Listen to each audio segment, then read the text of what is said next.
Look at your phone right now. Look at the screen. Think about the apps that are running in the background. You cannot see them, but they are consuming your battery. They are draining your power. Many of us live our lives exactly like this. We carry an invisible weight. We feel a quiet panic. We worry that we are not doing enough. We worry that we are not good enough. We look at our mistakes, and we feel a deep sense of guilt. We think we are lazy. We think we are broken. But I want to tell you something important today. It is not your fault. You are not lazy. You are just experiencing the invisible drift. You are trying to survive in a world that operates on conditions. The world tells you that you are only valuable if you perform. The world says you must earn your peace. It says you must deserve your rest. This constant pressure creates an invisible app. In your mind, it runs in the background. It drains your soul. It makes you read your life through the lens of transaction. You give something to get something. But today, we are going to close that app. We are going to look at an ancient reality that removes the guilt. We are going to discover a concept that changes the way you see your past and your future. To understand this, we must change how we read an ancient library. This library is the Old Testament. For many people, these old books feel cold. They feel distant. They feel like a long list of rules and angry judgments. You might open these pages and feel confused. You see wars and laws and ancient rituals. It feels like a story about a demanding master who is always watching for your mistakes. But this is a grand misunderstanding. It is a bad translation of the divine character. We have been taught to look at these texts through the eyes of fear. We think we are reading a contract. If we are good, we get a reward. If we are bad, we get a punishment. But this is not the true story. The true story is hidden under a single word. It is a word that the ancient writers used over and over again. They used it when everything was falling apart. They used it when people were at their absolute worst. When you understand this one word, the entire library changes. The dark clouds disappear. The cold rules melt away. You begin to see a fierce affection that does not depend on your performance. You realize that the story was never about your ability to hold on. It was always about a hand that refuses to let you go. Let us sit down together on the floor of history. Let us look at the dust of the ancient Near East. Imagine a desert. The sun is hot and the ground is dry. In this world, survival is difficult. You cannot live alone. You need a community. You need a family. But more than anything, you need a promise. In the ancient world, people made covenants. A covenant is not a modern contract. A contract is made of paper. A contract is guarded by lawyers. If you break a contract, the agreement is over, but a covenant is different. A covenant is a bond of blood and life. It is a relationship that defines who you are. And at the very heart of the covenant is this mysterious word. The word is Hesed.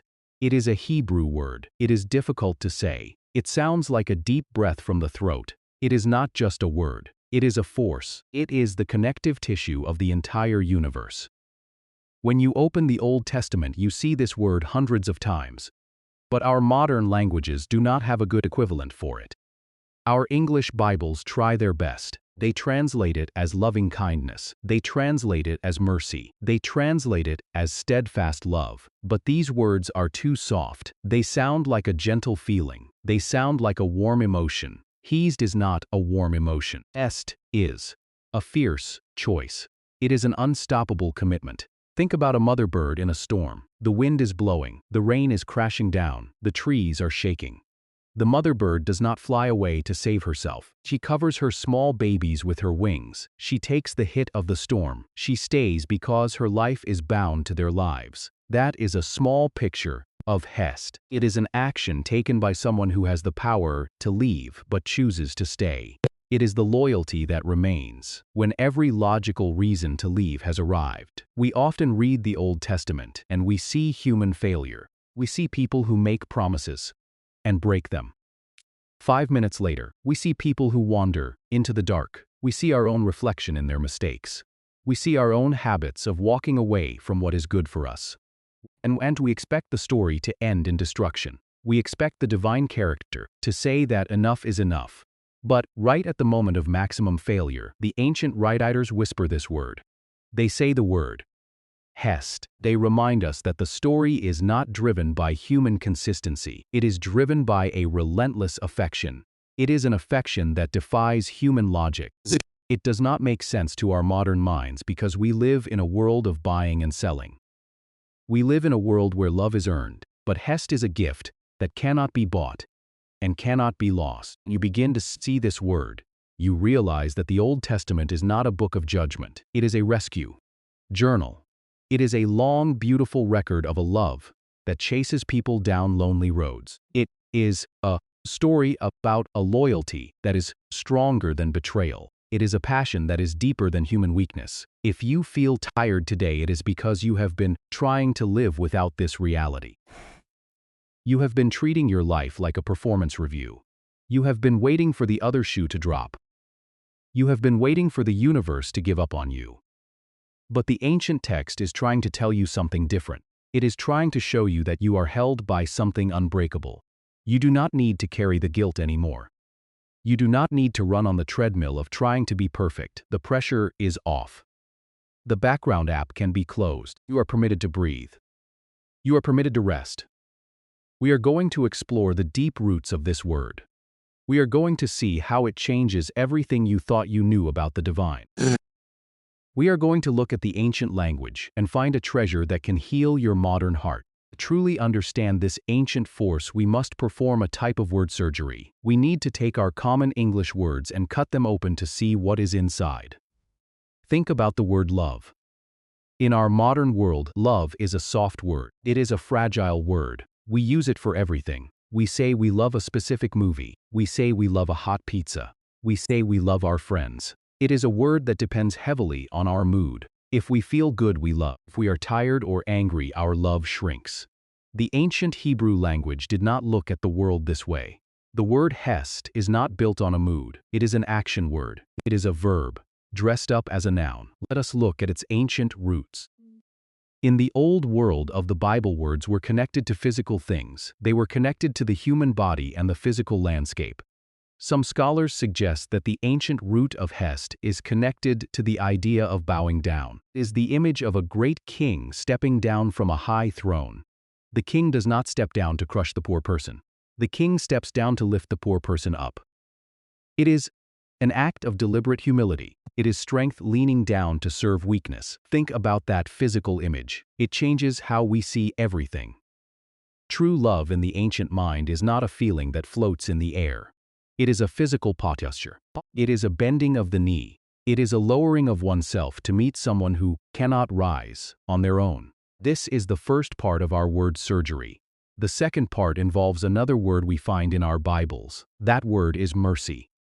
When we hear the word mercy, we think of a courtroom. We think of a judge who decides not to punish a criminal. The criminal is guilty. The judge is powerful. The judge says you may go free this time. It is a negative concept. It is the absence of a punishment.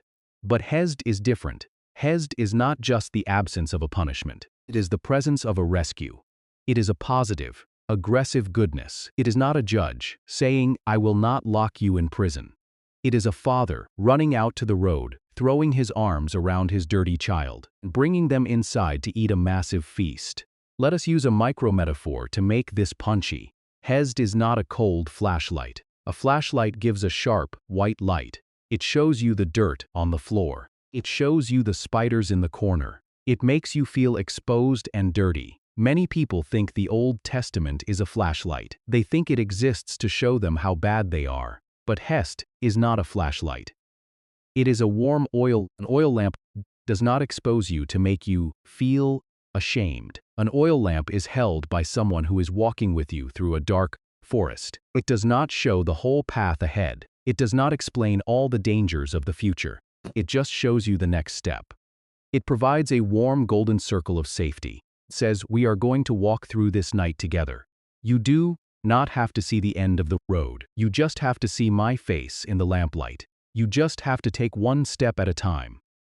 Let us look at another analogy. Hesed is not an executioner's sword. An executioner's sword is sharp and final. It cuts to end a life. It cuts because a rule was broken. Many of us treat our own hearts with an executioner's sword. Every time we fail a test, or miss a goal, or break a resolution, we drop the sword on ourselves.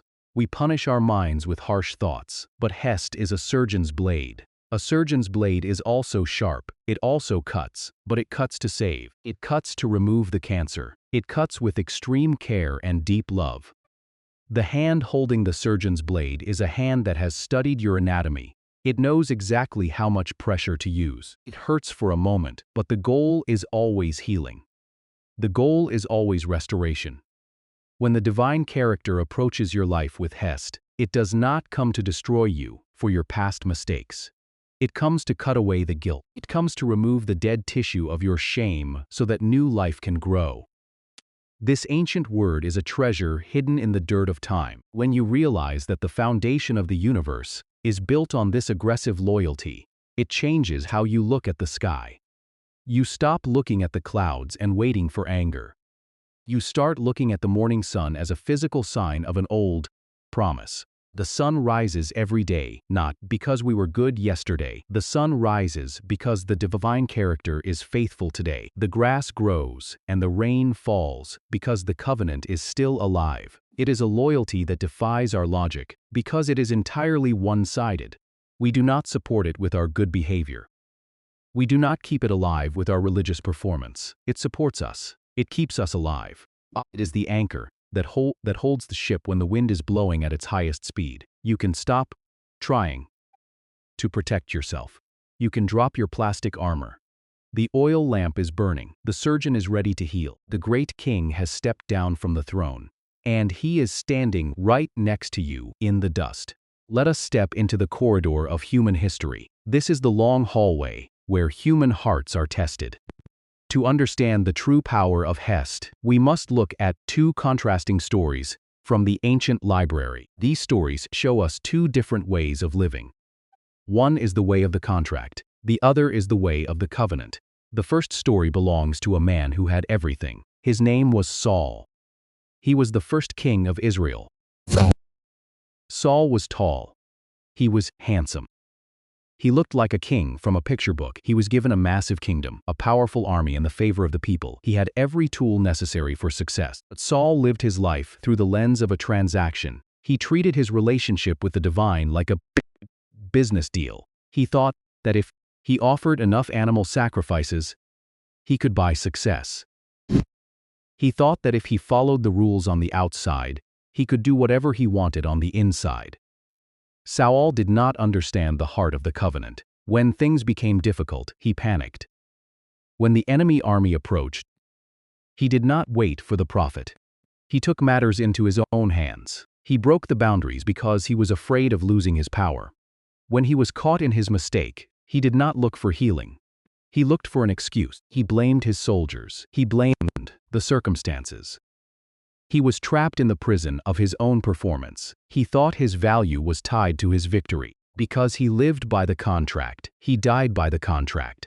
He became paranoid. He became angry and lonely. He spent his final years chasing shadows in the dark. He had all the resources of the world, but his mind was a wasteland because he did not know the reality of an unconditional love. He thought he had to earn his throne every single day, and the weight of that performance crushed his soul. Now let us walk down the hallway to the second story. This story belongs to a man named David. David was the youngest son of a small family in a small village. He was a simple shepherd boy. He had no status. He had no wealth. He had no army. But David understood something that Saul never learned. David understood the oil lamp. He understood that his life was held by a fierce, loyal affection. This does not mean David was perfect. In fact, David made mistakes that were much worse than the mistakes of Saul. David committed terrible crimes. He took another man's wife. He ordered the murder of a loyal soldier to cover up his tracks. He broke the laws of the community in the most shocking way possible. By the rules of a contract, David was completely finished. He deserved the executioner's sword. He deserved to be thrown into the dark forest and forgotten forever. But listen to what happened next. When the prophet Nathan confronted David with his crime, David did not make an excuse. He did not blame his soldiers. He did not point to his past victories to balance the scale. He simply sat in the dust and wept. He fell into the corridor of transformation. He opened his heart to the surgeon's blade. He wrote a famous poem in the middle of his shame. In that poem, he did not ask for a lighter punishment. He did not ask to save his reputation. He cried out for a single thing. He asked for Hesed. He begged for the steadfast love that does not depend on human goodness, and the response of the divine character was shocking. The sword was removed. The rescue arrived. David was not destroyed. He was restored. He was broken, but he was healed. He spent the rest of his life singing about a goodness that followed him like a shadow. Look closely at these two men in the corridor. Saul had a clean record at the beginning, but a transactional heart. David had a broken record, but a covenant heart. Saul saw a demanding master who required perfection. David saw a fierce protector who offered restoration. This hallway of struggle was not a punishment for David. It was the very place where his old self died and his new self was born. The corridor is the place where we discover that our performance cannot save us and our failure cannot destroy us. It is the place where we stop pretending to be strong so that we can finally experience the strength of the hand that holds us. You might feel like you are standing in that dark corridor right now. You might feel the weight of your own failures, but you are not being punished. You are being transformed. You are being moved away from the cold economy of Saul and into the warm, golden safety of David's song. Let us bring this grand history down to your floor. Let us leave the ancient kings and the dry desert dust. Let us walk into your house. It is 2 o'clock in the morning. The house is completely dark. The world is asleep, but you are awake. You are sitting at the kitchen counter. The cold light of the refrigerator is casting a shadow across the room. You are holding a glass of water, but you are not really drinking. You are staring into the dark. Your mind is racing. You are replaying the conversations of the day about the money you need to make. You are thinking about the mistake you made at work or the harsh words you said to someone you love. You feel a deep physical exhaustion in your bones, but your brain refuses to turn off. This is the 2 a.m. kitchen counter moment. It is the place where all our masks fall off. In the daytime, you can pretend. You can wear your busy clothes. You can look at your computer screen and answer emails. You can show the world that you have everything under control. But at 2 o'clock in the morning, the armor disappears. You are left alone with your deepest fear, and your deepest fear is always the same. It is the fear that you are a failure. It is the panic that if people really knew what was happening inside your head, they would walk away. You look at your life, and you see a mountain of broken promises. You told yourself you would change your habits this month. You told yourself you would be more patient, more productive, more successful. But here you are, sitting in the dark, feeling the exact same weight you felt a year ago. You feel like you are stuck in a loop of endless trying and endless failing. I want to look at the glass of water with you. I want to tell you something that your tired mind needs to hear. It is okay to be tired. It is okay to be broken. The silence of this room is not a sign that you have been abandoned. The waiting you are doing right now is not a punishment for your past mistakes. You have been running a race that was never designed for a human being. You have been trying to satisfy a world that demands perfection, but offers no mercy.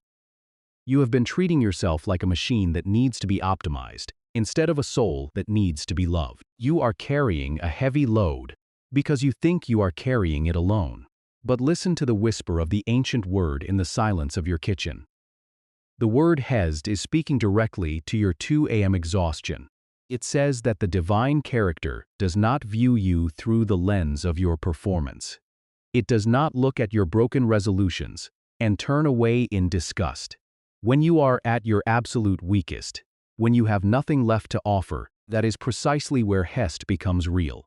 It is a love that does not care about your resume. It is a loyalty that does not change when your mood changes. It is a fierce affection that says, I know exactly what you did today.